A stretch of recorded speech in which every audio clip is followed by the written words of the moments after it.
metade dos convivas percebeu que seria testemunha de um dos episódios mais significativos da história industrial americana.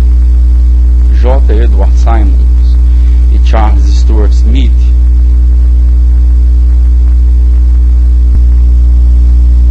Edward Simons e Charles Stuart Smith, com os corações cheios de gratidão pela generosa hospitalidade que lhes fora proporcionada por Charles M. Schubert no decurso de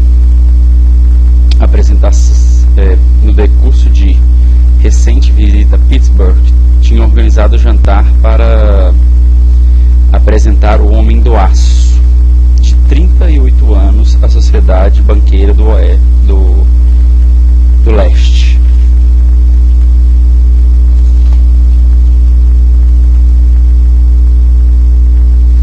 O que não esperavam era que tumultuasse a reunião. Avisaram-no, em verdade, que os corações dentro dessas camisas engomadas não seriam muito receptivos à oratória.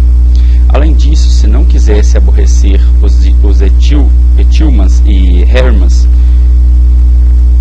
e Vanderbilt, seria melhor limitar-se a 15 ou 20 minutos de generalidades corteses e parar por aí mesmo. Mesmo John Pierpont Morgan, sentado à direita de Schubert, conforme exigia sua imperial dignidade, só pretendia honrar com sua presença a mesa de banquete por pouco tempo. E, quanto à imprensa e ao público, o acontecimento todo era de tão pouca monta que nenhuma menção se fez nos jornais no dia seguinte. Os anfitriões e convidados ilustres banquetearam-se com 7 ou 8 iguarias costumeiras. Houve pouca conversa e a que houve era discreta. Poucos banqueiros e corretores conheciam Schwab, cuja carreira fluíra às margens do Monongahela, e ninguém o conhecia bem. Mas antes que a noite se escoasse, todos, e com ele Morgan, o senhor do dinheiro, foram arrebatados, e um bebê de 2 bilhões, a United States Steel Corporation, foi concebido. Talvez seja infelicidade para a história que não se tenha gravado o discurso de Charles Schwab no jantar. É provável, contudo, que se tratasse de um discurso rústico, meio sem gramática, pois as belezas da língua nunca preocuparam Schwab. Cheio de epígramas e intercalado de espírito, mas a parte disso teve força e efeito galvânico sobre o capital avaliado em 5 bilhões, representado pelos convivas. Depois que terminou e a reunião ainda estava sobre seu fascínio, embora Schwab tivesse falado durante 90 minutos, Morgan levou o orador a uma janela retirada, onde, balançando as pernas que pendiam dos assentos altos e confortáveis, ficaram conversando por mais 1 hora. A magia da personalidade de Schwab fora solta a todo vapor, mas o que era mais importante e duradouro foi o programa sobranceiro e bem delineado que esboçara para agradecimento do aço. Muitos outros tinham tentado interessar Morgan em formar um trust de aço, nos padrões de trusts de biscoitos, arames e arcos, açúcar, borracha, uísque, óleo ou goma de mascar. John W. Gates, o jogador, recomendara-o, mas Morgan não confiava nele. Moore, Bill e Tim, corretores de Chicago, que juntaram um trust de fósforo a uma corporação de bolachas, recomendaram e fracassaram. Elbert H. Gary, o advogado rural bonacheirão, quis fomentá-lo, mas não era era bastante grande para impressionar.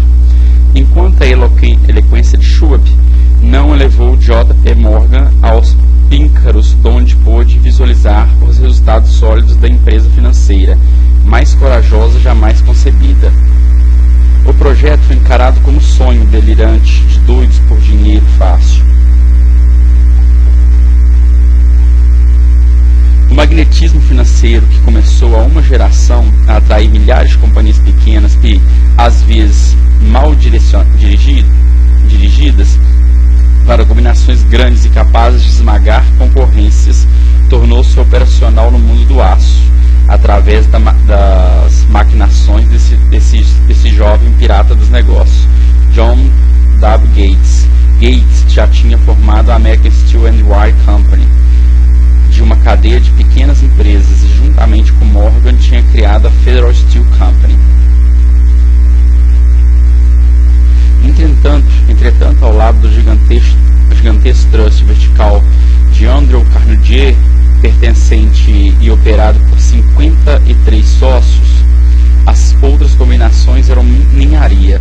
Podiam associar-se à vontade, mas o grupo todo não chegava aos pés da organização. Carnegie e Morgan sabia disso. O excêntrico velho escocês também sabia das magníficas alturas do castelo de Esquibô. Observava a princípio divertido, depois com ressentimento, as tentativas das companhias menores de Morgan atrapalharem seus negócios. Quando as tentativas se tornaram ousadas demais, o gênio de Carnegie manifestou-se pela raiva e vingança. Resolveu duplicar todas as fábricas que seus rivais possuíam. Até então não estivera interessado em arames, canos, argolas ou folhas. Ao contrário, contentava-se em vender a essas companhias o aço bruto de que precisavam e deixar que o moldassem da forma que quisessem. Agora, tendo Schwab como seu tenente principal e capaz, planejava encostar os inimigos à parede.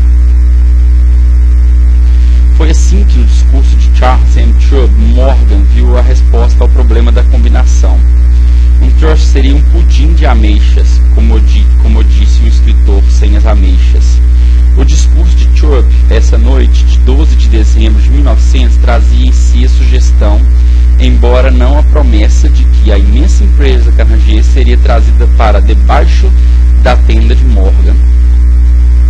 Falou no futuro do mundo para o aço, da reorganização para a eficiência, da especialização, da união de fábricas fracassadas e concentração do esforço nas propriedades florescentes, das economias no tráfico de minério, economias nos departamentos superiores e administrativos da conquista de mercados estrangeiros, mas ainda disse aos piratas entre eles, onde se achavam os erros de sua habitual pirataria.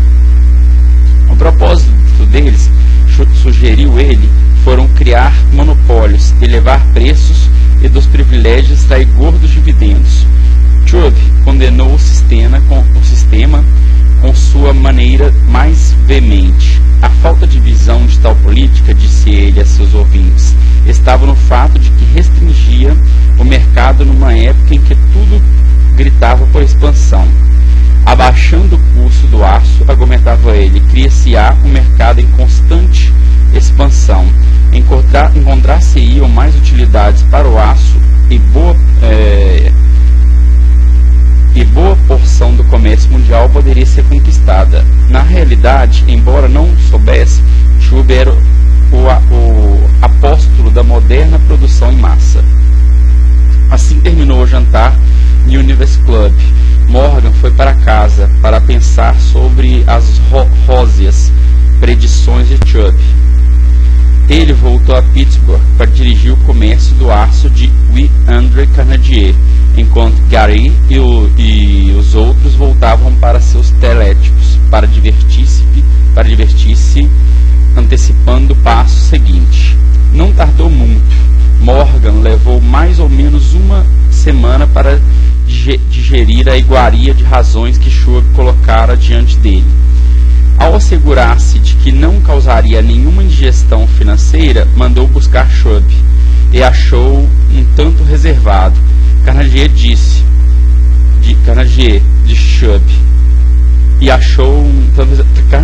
Schwab não iria gostar de saber que seu presidente da companhia de confiança flertara com o imperador de Wall Street, a rua sobre a qual Carnegie resolvera nunca se aventurar. John W. Gates sugeriu então como intermediário que, se acontecesse de Schwab estar no hotel Bellevue, em Filadélfia, poderia acontecer também lá está J.P. Morgan. Quando Chubb chegou, entretanto, Morgan estava inconvenientemente doente em sua casa de Nova York. Diante do convite premente de Morgan, Chubb foi a Nova York, apresentando-se à portaria da biblioteca do financista. Certos historiadores de economia processaram a crença de que, do começo ao fim do drama, o palco fora arranjado por Andrew Carnegie. O jantar para Chubb e o rei do dinheiro teriam sido planejados pelo astuto escocês. A verdade é, porém, o oposto. Quando Chubb foi chamado para consumar o negócio, não sabia sequer se o pequeno patrão, como chamavam Andrew, iria ao menos ouvir a oferta de vender, especialmente a um grupo de homens aos quais Andrew encarava como dotados de algo menos que santidade. Mas Chubb levou consigo para a conferência escritos de próprio punho 6 páginas de números perfeitamente nítidos que representavam em sua mente o valor físico e a capacidade de ganho de cada uma das companhias que considerava como estrela essencial no novo firmamento do metal. 4 homens ponderaram os números a noite toda. O principal, é claro, era Morgan, firme em sua crença no direito divino do dinheiro. Com ele estava seu aristocrático sócio, Robert Bacon, homem culto e cavalheiro. O terceiro era John W. Gates, que Morgan desprezava como jogador e usava como instrumento. O quarto era Chubb, que conhecia mais sobre os processos de fabricar e vender aço que qualquer grupo de homens vivos na época. Nessa conferência não se discutiam os números. Se dissesse que tal companhia valia tanto, então era este seu valor e não mais. Insistia também em incluir na combinação apenas as empresas que designava.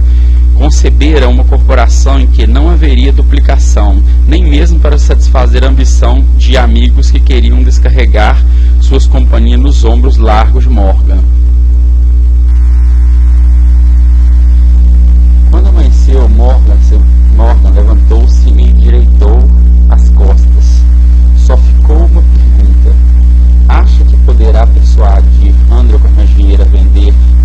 Indagou. Posso tentar, respondeu Chubb. Se conseguir que ele venda, encarregar-me-ei da questão, concluiu Morgan. Até aí tudo bem, mas será que Carnegie iria vender? Quanto iria pedir? Chubb pensou em 320 milhões de dólares. Como exigiria o pagamento? Em forma de ações comuns ou preferenciais? De bônus? Em dinheiro? Ninguém poderia levantar o terço sequer de $1 bilhão em dinheiro. Houve uma partida de golfe em janeiro nos campos gelados de St. Andrews, em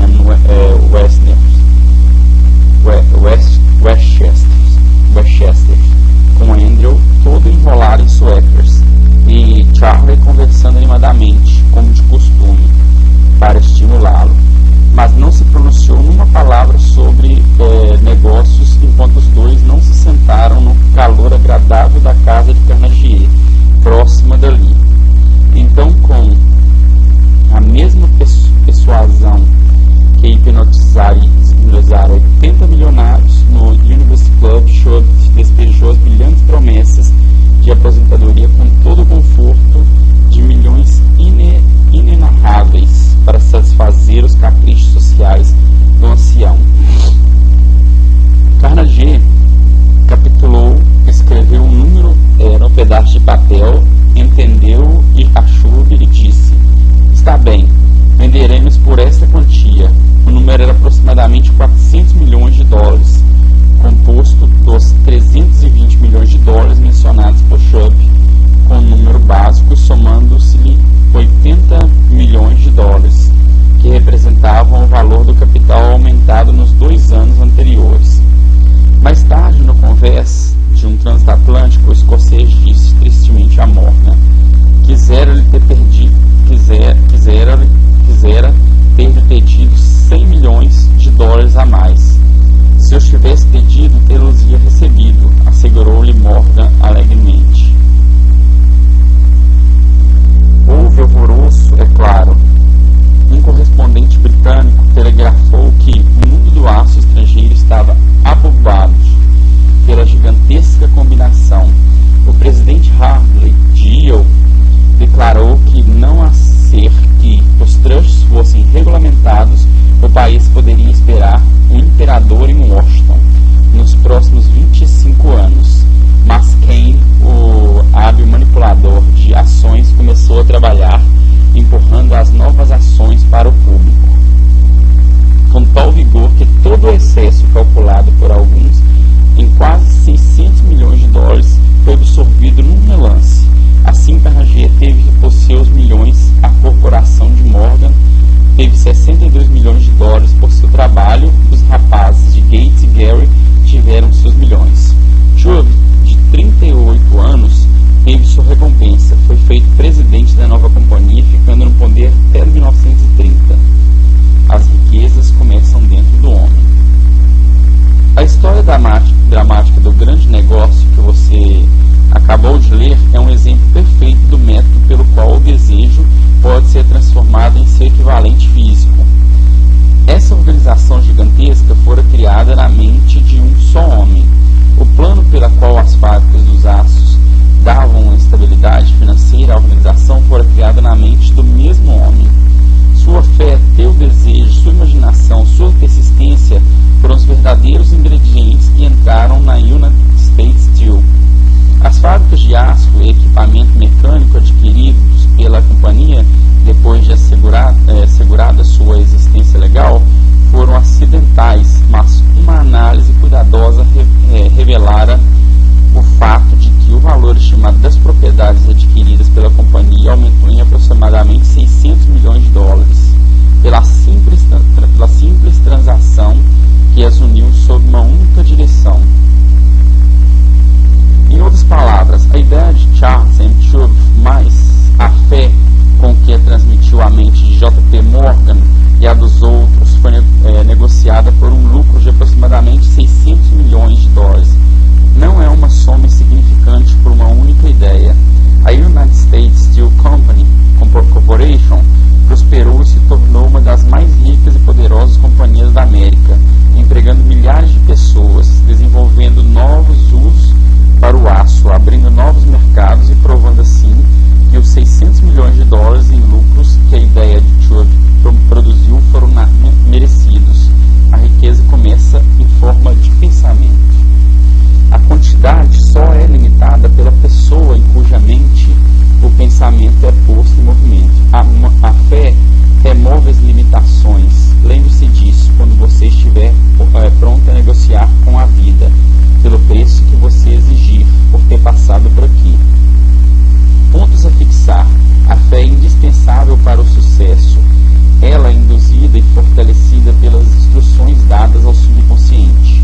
A fé é indispensável para o sucesso. Ela é induzida e fortalecida pelas instruções dadas ao subconsciente. Eis 5 passos para a autoconfiança.